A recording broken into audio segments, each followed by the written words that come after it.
this is how this channel can actually work when you put data into it and when you optimize it and when you plan against it, just blew my mind. And that was really then my first understanding as to what can happen with direct mail.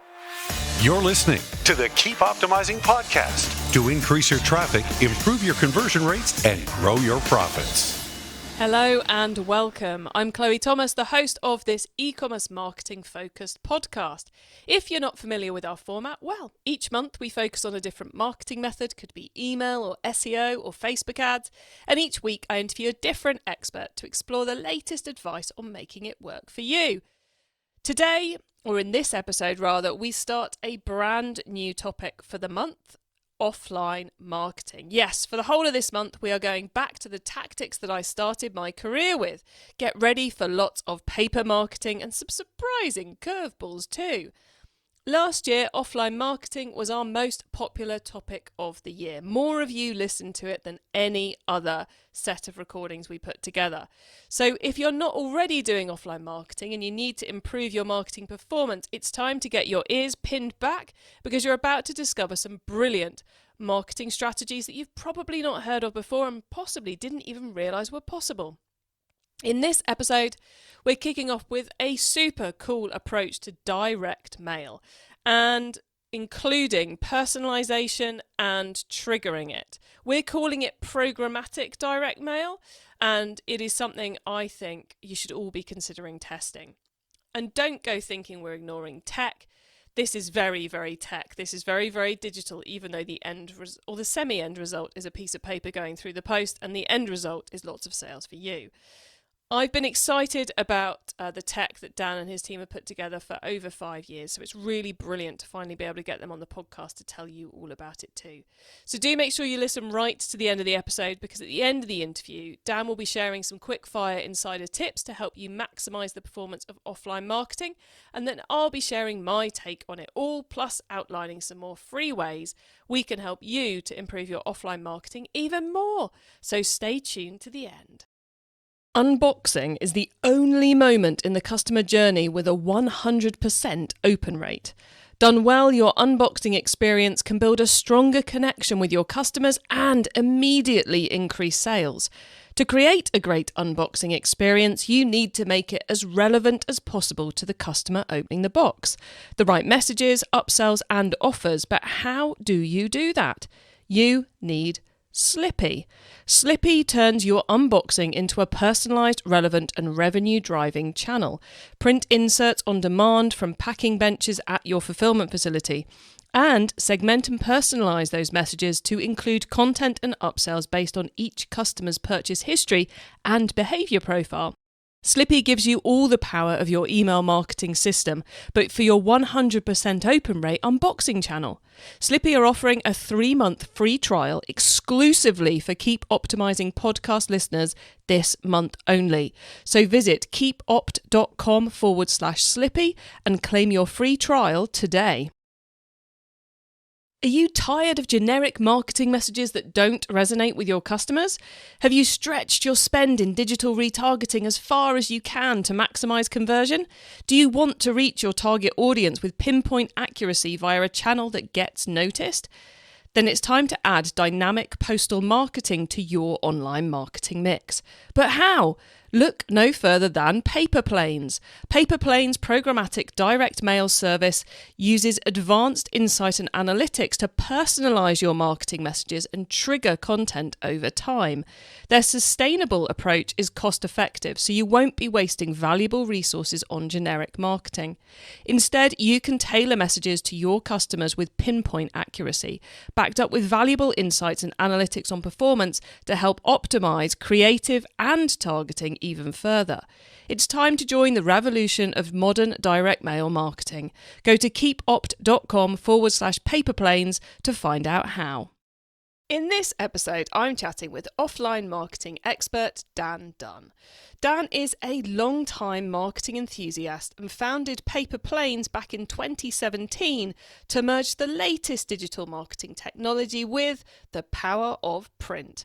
They've now helped hundreds of brands to create personalised direct mail campaigns that are triggered by what customers actually do on your website. Hello, Dan. Hi, Chloe. How are you doing? I'm good. It is great to be catching up with you again. So you're doing some kind of cutting edge, super exciting stuff in the world of offline marketing, but how did you get into offline marketing in the first place? Yeah, it's a great question. So I guess it was a bit of a happy accident. I was looking for a role when I finished university, more so in advertising, and to work for a big agency out there. Did a lot of interning to try and build up the skill set to make that a reality. And I just got turned down from pretty much everyone that I applied for. So that's what kind of brought me to marketing consultancy, as it was known back in 2009, and starting to work for Dunn, who are Tesco's club card data's real insight cruncher and provider. And for me, that was the first time that I truly appreciated just how significant and how scalable and how personalized and relevant direct mail could be. The campaigns that I worked on, I worked my way up through Tesco Wine Club when I first started, through to then managing the Tesco Club Card statements. And that was a personalized mailer that went to 20 million customers every 3 months and gave back billions of pounds worth of value to customers. And I was just blown away by how personalized you can make those mailers. So going from a mindset of everything's digital first, we never need to do anything in the post, we never need to do anything with an old school channel like direct mail, to, oh, wow, this is how this channel can actually work when you put data into it and when you optimize it and when you plan against it, just blew my mind. And that was really then my first understanding as to what can happen with direct mail. I mean, it must have been really annoying getting all those, no, you can't work for us, no, you can't work for us at the beginning of it all. But to end up at Dunn working on such epic campaigns must have been quite mind-blowing. It really was. Got turned down by them initially as well. That was a different story. But it really was. Thankfully, someone dropped out the graduate program. But it really was. And I think that the reason why, going back to what really appealed to me about advertising, and what still appeals to me about advertising to this day, is that, you know, promotion and marketing and really understanding consumer psychology, so we can get something in front of someone with that they're going to want to buy, or they're going to want to engage with or subscribe to, or whatever it is that you're marketing, is such an awesome thing. It's such an amazing ability to be able to influence someone into taking out an action that you're looking for. But a lot of the challenges around it is the classic what's wasted spend and what's actually working. And what just, again, is amazing with Dunn and with trackable, addressable marketing and performance-based marketing, and especially now with the rise of e-commerce, what's possible from a measurement perspective, is being able to really know if I'm going to send this mail piece out, if I'm going to target this display ad, if I'm going to run something across social media, this is the impact it's going to have from a conversion perspective, from a average order value perspective, and from a repeat purchase perspective. So I think, you know, the ability to blend data with marketing and what companies like Dunn enable, I mean, they really were the pioneers as to what every e-commerce marketer expects to do now with digital marketing across their investment in Google or the Meta universe or whatever it may be. I think people get so obsessed with the online side of things, and it's actually so many of the issues we have with online advertising don't exist in the offline advertising place, especially when we talk about direct mail, because we've got deliverability like you have with email, you have with ads and all the rest of it. It's not an issue because the Royal Mail in the UK, the Royal Mail is going to deliver that piece of mail through the right letterbox. And then on the tracking side of it, because you know who you're sending it to, you know what the results are coming back. And open rates, well, if it's a piece of direct mail, someone has to, at the very least, pick it up and put it in the bin. They have to interact with it. So it has all these advantages over it. I mean, Would you say all businesses should be investing in direct mail of some format or another in the e-commerce space at the moment, or is this more of a larger player or a specific sector play at the moment? Well, I mean, I guess we focus most of our business on e-commerce clients. So I have to speak for what I specialize in with PaperPlanes, where I see the real value being added, which is the e-commerce clients. This is something where we don't have fraud, transparency, visibility issues in the same way that you might have with online channels. We haven't been impacted by the decline of third-party cookies. We haven't been impacted by iOS application changes. These are all advantages. It's not to say we don't have our challenges in the channel, of course, with strikes and delays and some of those different things that have been occurring across the UK over the last year. Everything has a challenge associated with it. But the benefit of planning data and creating campaigns that are data driven is that you can navigate around those things. It's very difficult to know exactly what percentage of your inventory online is being exposed to bots or necessarily isn't getting in front of the eyeballs of the customers you want to engage with. But with mail, if we know a big strike is coming up, then we can navigate around it. We can plan campaigns that aren't going to land on certain days that might be more problematic. And direct mail is, to this day, and has always been, if you get it personalized and relevant, and it's something that a customer can really feel and touch and relate to, it's going to get noticed, it's going to get action. So every brand should be considering some form of investment in direct mail. Whether they should be doing the more generic, non-personalized stuff, the stuff that can be misconstrued for junk, that's a different message, different story. So if we're going, right, okay, loving the idea of personalized direct mail, getting how it's going to be impacting our brand, why should we do this in terms, and I'm being slightly devil's advocate here, Dan, so, feel free to tell me I'm going off on one. But why should we go, right, I've got this big database, I could mail it all. Why, rather than doing that, should we, and potentially personalize it, why, rather than doing that, should we focus on these more triggered campaigns, more programmatic campaigns like you guys help people send? What's the benefit of investing in that strategy before you invest in the other strategy? I think there's numerous different places we could start there. I think a true performance-driven marketing strategy is one that focuses on return on investments.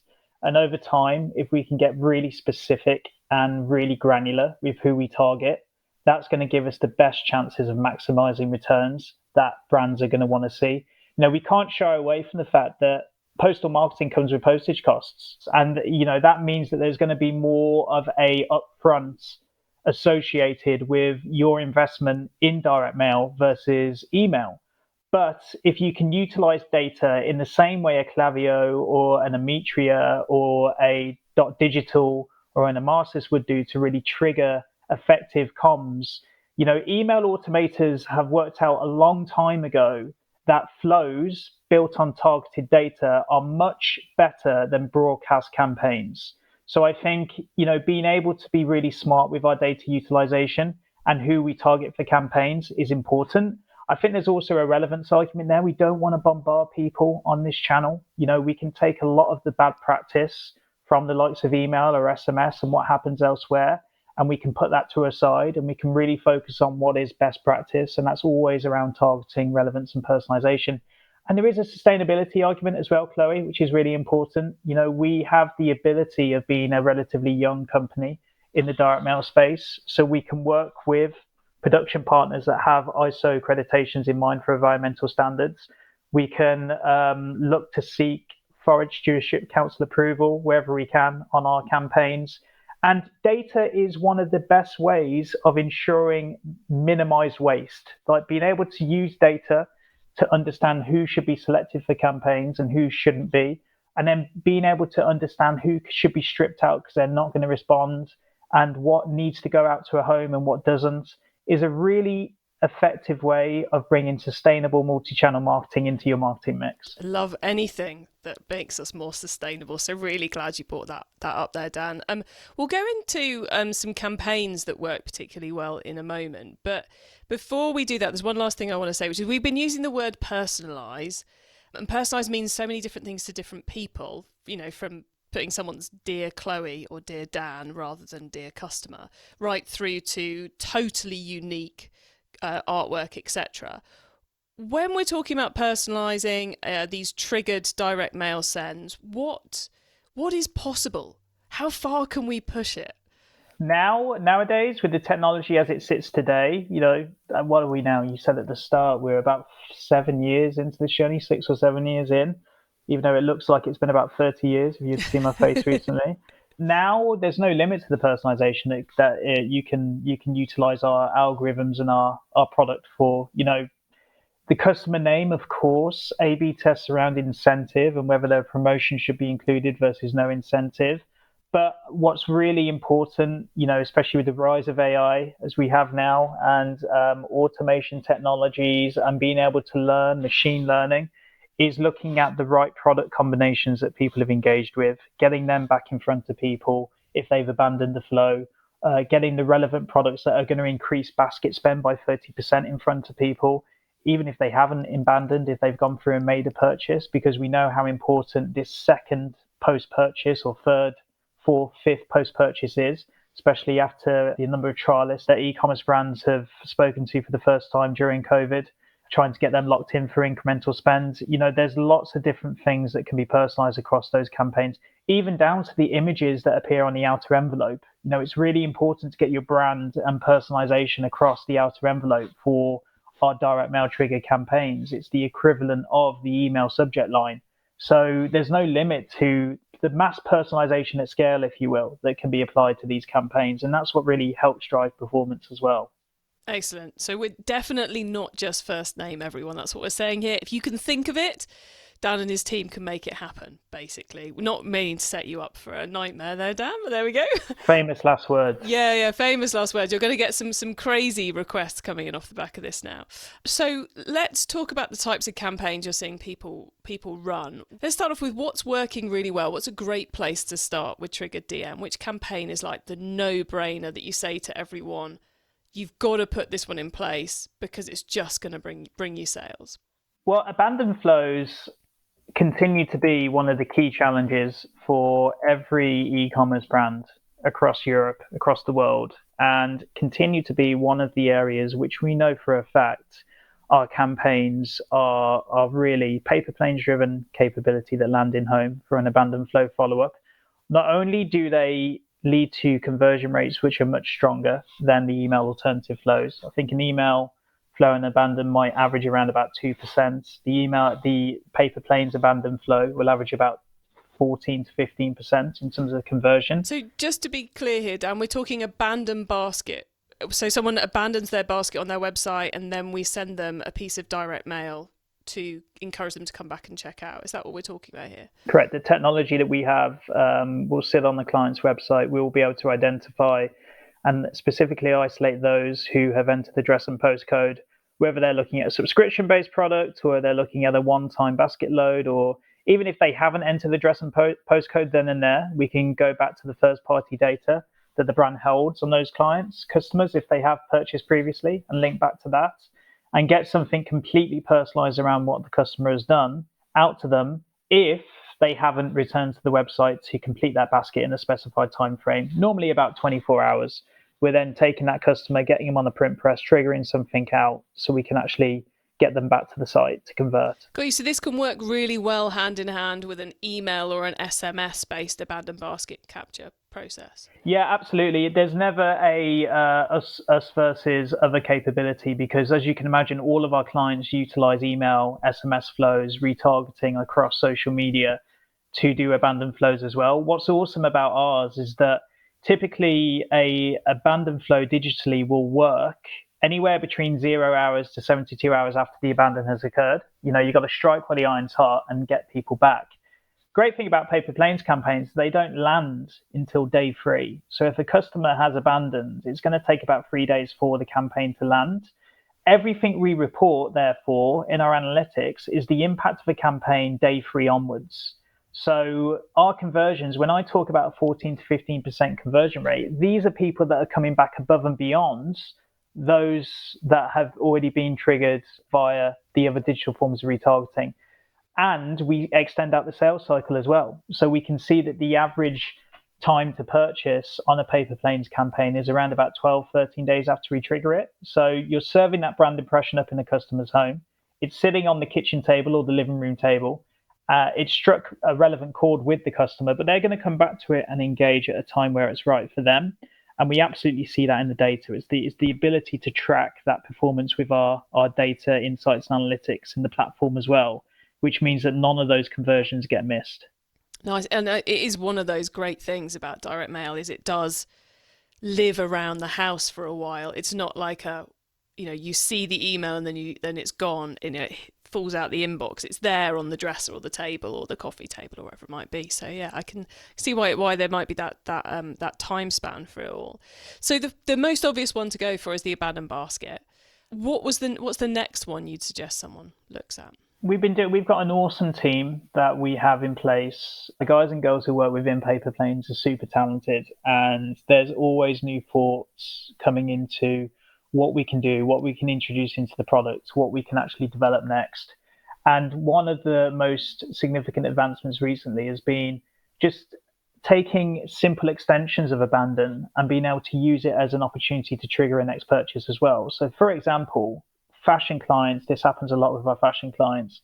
We might load up a basket with 7, 8, 9 items, and we might take 5 of them out of the basket because we go, no, I can't spend that much, or I just need to get this down to a certain couple of items. So I've only got 5 minutes to make this purchase, so I'm going to move quickly.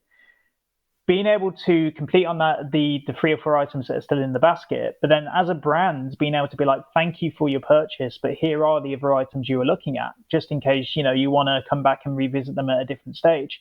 There's nothing better. I don't know about you, but even to today, Chloe, there's nothing better than when you've made a purchase online of it actually landing in home and you getting it and being like, oh, it's there, and you can have that experience with the brand. Being able to follow up with a customer with a letter that lands a couple of days after that point or a couple of days after the purchase has been made with, hey, thank you for your purchase. Thank you for being a valued customer. Here are some other items you might consider. Now, we already know that these are the items that the customer's engaged with because we've seen that in our data algorithms. It's picked it up and it's been able to display that content. But just getting those items back in front of people, unbelievable what that can do from a conversion perspective. I think we mop up around about 12% of customers in that flow. And what's awesome about a remove from basket automation as well is that there's an absolute increase in basket value we see. So around about 35-40% in increased basket spend as a result of getting those items back in front of someone to encourage that next purchase. Wow, so it fast tracks the second purchase and then it also increases the average order value. Absolutely. And that's one of the things, CPA calculations don't account for what is something that the added space, the added real estate of a direct mail campaign can really help brands achieve. And that's the ability to get customers thinking about how they can spend a bit more with the brand.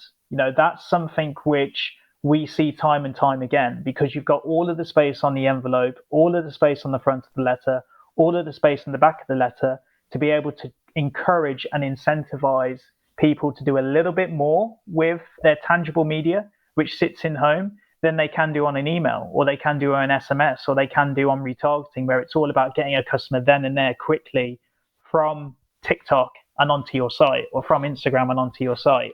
There's a lot more inventory that can be dealt with, and in a more efficient way than a catalog as well, because with a catalog, you're sending out 90 pages of content in the hopes that someone's going to see something that's going to land well with them to bring them back. With a well-personalized one-piece mailer, if you've got your product selections right, you can get those 5, 6, 7 products on the back of the letter, and you can get that in front of people, and that's going to do the same job in a much more efficient format. And talking about efficiency, a smaller mailing piece is going to be more efficient, as you were just saying, a smaller personalised one. You talked to us earlier about how triggered direct mail is more efficient than blast campaigns because we're sending it to people who are actively interested or have actively done something that time. Are there any other ways you're helping the businesses you work with to be more efficient with their activity? For example, are you sending everyone who abandons a basket a direct mail, or are you doing some clever stuff to target it a bit more tightly? Yeah, so we would typically let data decide what is the best approach to use. 9 times out of 10, real effective marketers, we normally tend to be moving at 1,000,000 miles an hour. We normally tend to be thinking about all of the different ways in which we want to target customers for maximize efficiency. But the reality is programmatic direct mail, this channel for most of the e-commerce businesses we work with is a new investment. So we could take a lot of inherent biases or data selections that we think are going to be right into the first pilot case, or we can take a step back, just limit the volume in a typical pilot to begin with to a manageable level, which we can manage, 10,000, 15,000, 20,000 sends a month. But within that, we keep the data selection as wide as possible, because what we want to know is, are you more likely to respond to this campaign if you have an opt-in into email? Or are you more likely to respond to this campaign if you hit a certain affluence level? Or is there a bias to a certain region within the UK? We want to be able to capture these data points and then utilize them to drive efficiencies on a limited investment to begin with, to then understand how you can truly scale it from there. Love that. So much cool stuff you guys are up to. Dan, we pretty much need to be wrapping this up and getting into those insider tips now. But is there anything we haven't yet mentioned that the audience really, really, really need to know about programmatic DM before we move on? I would just say, and of course I would, as CEO and co-founder of this company in this space, but I would say, let's look at the economic conditions that we currently face into. We know that Meta's CPM is increasing year on year. We know that TikTok's CPM has increased 195% year on year. We know Google display ads have increased 75% year on year. We know Instagram CPMs have increased. This is not an easy time to be marketing to customers. And it is absolutely a time whereby other channels that can make a difference should be considered and should be planned against. So I think when you take into consideration the rising cost of digital media retargeting and what's possible to be truly ROI driven and super efficient on channels like direct mail through capabilities like PaperPlanes to help you drive performance that's going to make a difference, it's just really important, and the one piece of advice is do not have any inherent biases around the channel, because, it's a digital first strategy, or direct mail's old school, so we don't need to do it. Or, we always plan campaigns across, a certain, spend on Google or a certain spend on TikTok. If your customers can be found on this channel, and if they've never received anything personalized or relevant in the post, why would you not want to utilize it to help boost everything else you're doing as a marketer? Love that and agree with you completely, Dan. So thank you for telling us all about Programmatic DM. Listeners, remember to stay tuned right to the end so you don't miss out on Dan's insider tips on offline marketing and my suggestions for more free resources to help you improve things even further in your business. Unboxing is the only moment in the customer journey with a 100% open rate. Done well, your unboxing experience can build a stronger connection with your customers and immediately increase sales. To create a great unboxing experience, you need to make it as relevant as possible to the customer opening the box. The right messages, upsells and offers, but how do you do that? You need Slippy. Slippy turns your unboxing into a personalised, relevant and revenue-driving channel. Print inserts on demand from packing benches at your fulfilment facility. And segment and personalise those messages to include content and upsells based on each customer's purchase history and behaviour profile. Slippy gives you all the power of your email marketing system, but for your 100% open rate unboxing channel. Slippy are offering a 3-month free trial exclusively for Keep Optimising podcast listeners this month only. So visit keepopt.com/Slippy and claim your free trial today. Are you tired of generic marketing messages that don't resonate with your customers? Have you stretched your spend in digital retargeting as far as you can to maximise conversion? Do you want to reach your target audience with pinpoint accuracy via a channel that gets noticed? Then it's time to add dynamic postal marketing to your online marketing mix. But how? Look no further than PaperPlanes. PaperPlanes' programmatic direct mail service uses advanced insight and analytics to personalise your marketing messages and trigger content over time. Their sustainable approach is cost effective, so you won't be wasting valuable resources on generic marketing. Instead, you can tailor messages to your customers with pinpoint accuracy, backed up with valuable insights and analytics on performance to help optimise creative and targeting even further. It's time to join the revolution of modern direct mail marketing. Go to keepopt.com/paperplanes to find out how. Okay, Dan. So far, we've gone deep into programmatic DM. Now you get to wow us with your insider knowledge about the whole of offline marketing. So for the following questions, your answer can be anything to do with offline marketing, which of course includes everything we've already been talking about. Dan, are you ready for these? No, but let's do it anyway. Awesome, I'm glad you're up for it. Let's start with newbie advice. If we've inspired someone to take their first step, what do they need to know to give themselves the best chance of success? That the most important thing is not just the rock bottom unit price that you can get then and there. That you have to consider this in the same way you would consider any other form of marketing investment. It should be ROI driven. You don't need massive amount of volumes to get significance or confidence levels. And do not just rely on voucher code inputs to measure the success of your campaign, because customers who receive direct mail are notoriously bad at following signpost directions at, utilizing a QR code or utilizing a voucher code. On average, with our tracking, only 35 to 40% of a customer who goes on to convert after receiving a mail has done so on the specific incentive code that's been put on the mail. If you do want to use an incentive code, you don't actually have to use them either if you can track the customer adequately. So you can apply the same levels of data science and test to learn on this channel, absolutely. Yeah, there are so many cleverer ways to track offline marketing input than relying on someone to key in a code. So many better ways to do it. So yeah, loving those tips. Thank you, Dan. Now, once you've started, of course, you've got to keep optimizing. So what's your favourite way to improve performance? It's got to be the classic A/B test, hasn't it? If you say so. The allocate, everything we do, so incrementality analysis, this is the standard one, not just sending out everything that we mail, but being able to hold back a 20-25% holdout control purely for incrementality, which isn't done enough, in my opinion, across some of the other digital channels.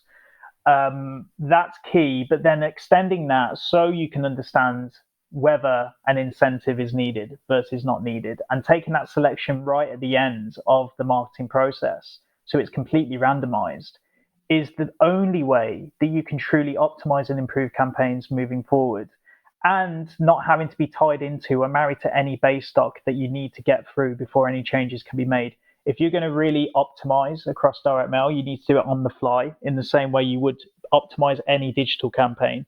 So A/B tests allow us to do that absolutely all day.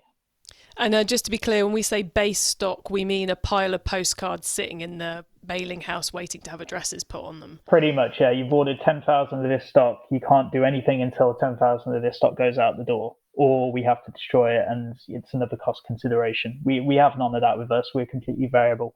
Yeah, because it's all personalised, printed in time as it's needed, which is such an important point to make when we're talking about offline marketing. I think it's one of those things which people forget when we're talking about physical things. If someone listening wants to learn more, is there one cheap or free resource you would recommend? Well, I'm going to have recommendations that are heavily geared around PaperPlanes on this, because we have a lot of white papers and blogs and thought leadership pieces. But we've just released a white paper called Retargeting in a Recession, even though we're not technically in one, but you never know. But it gives you a lot of tips around how you can actually utilize direct mail in a world which is digital marketing driven first. And you can access that on www.flypaperplanes.co.uk. Just check out our white papers and blogs. And if you have any challenges with that, just drop us a note at the info@flypaperplanes.co.uk inbox and we'll get it over to you. It's made me smile for like over 5 years now, but I do so love your URL, flypaperplanes.com. So clever. Right, finally, I'll get over your URL in a minute, but finally it's crystal ball time. Dan, what's coming up in the next 6 to 12 months that we should be getting ready for? Next 6 to 12 months, we should be getting ready for, I think, increased consumer confidence. I think in line with that, we're going to see increased marketing budgets again, hopefully. And that's going to lead to the growth of online and e-commerce to levels that we haven't seen over the last couple of years. And hopefully a lot more test and learn opportunities, more personalization, more relevance, more ability to apply data science to channels to help you personalize them in the right way. And I think the scrutiny placed on return on investment, which has come over the last couple of years, hasn't been a bad thing. But now we can really use it to refine and improve and enhance what we do utilizing data. Love that answer and totally agree with you. So thank you so much for that, Dan. We are very nearly at the end of the show now. So could you please let the listeners know where they can find you and your business if they want to get in touch? I am on LinkedIn under Daniel Dunn, CEO, co-founder of PaperPlanes. The best place to go is the website. There's lots of information on there. www.flypaperplanes.co.uk. The fly was a necessity back then, by the way, Chloe, because paperplanes.co.uk wasn't actually available. So, and if we ever wanted to extend it into an airline, we had that tag as well. But flypaperplanes.co.uk is where you'll find a lot of information on white papers relating to direct mail effectiveness. You know, how effective is it for Gen Z? How effective is it in a recession? Lots of white papers, lots of thought leadership. Follow us on LinkedIn and Twitter and Instagram. We've got a LinkedIn page, which is hopefully by the time you hear this, are over 2,000 followers, which is a big win for our marketing guys who are working so hard on that. So thank you. And there's plenty of social media content we put out there, plenty of thought leadership on the website, and we'd love to hear from anyone who wants to know more. Brilliant. Thank you so much, Dan. And huge congrats from me as well to your team. I don't think either of our pages are over 1,005. I think one of them might be 1,004. So yeah, to get to 2,000 is really good going on LinkedIn. Thank you so much for coming on and giving us such a brilliant introduction to the world of programmatic DM. I really, really hope we have persuaded many of the audience to go and give it a test, to get in contact with you and see what they can do. So thank you so much for sharing your expertise with us. It's been a pleasure. Thank you, Chloe. So has that got you all thinking about how you could add triggered, personalised, so programmatic, direct mail into your campaigns? It was super clever what Dan and his team were doing when I first came across them 5-6 years ago. Where they've taken it to now with all those extra layers of data science is super, super clever.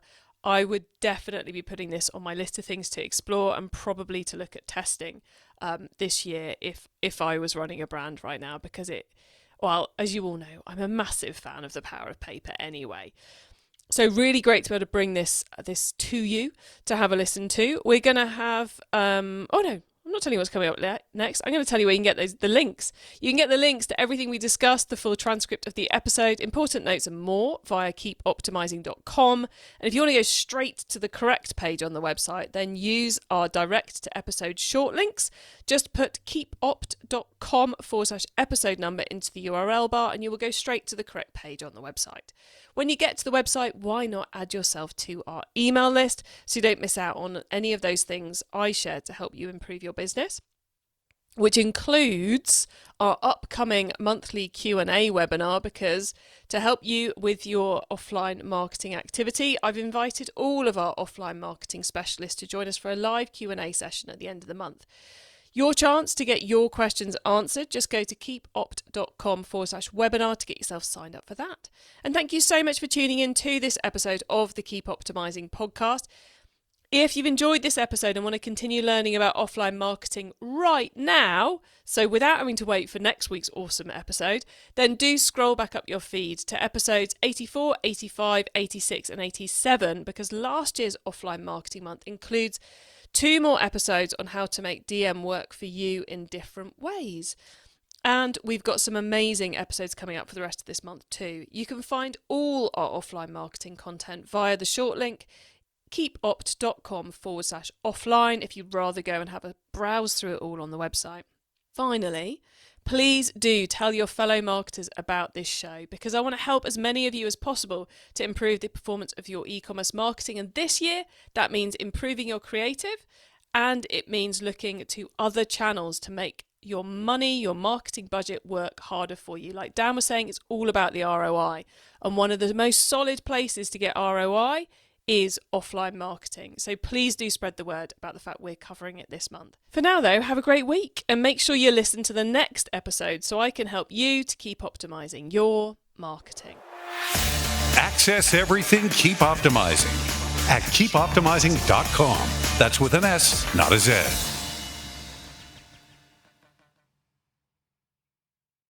Hello, Chloe here. I just wanted to tell you something super exciting before we get into this episode. Chloe's e-commerce club is finally live. Yes, my new free online club where the whole Keep Optimizing audience can come together to improve your e-commerce marketing is live. So how can you join me in the club? Well, just go to keepop.com/club. It's totally free to join. So go on, hit pause and come and join me and hundreds of our listeners at keepopt.com/club. And then don't forget to hit play and listen to the rest of the episode. See you in the club.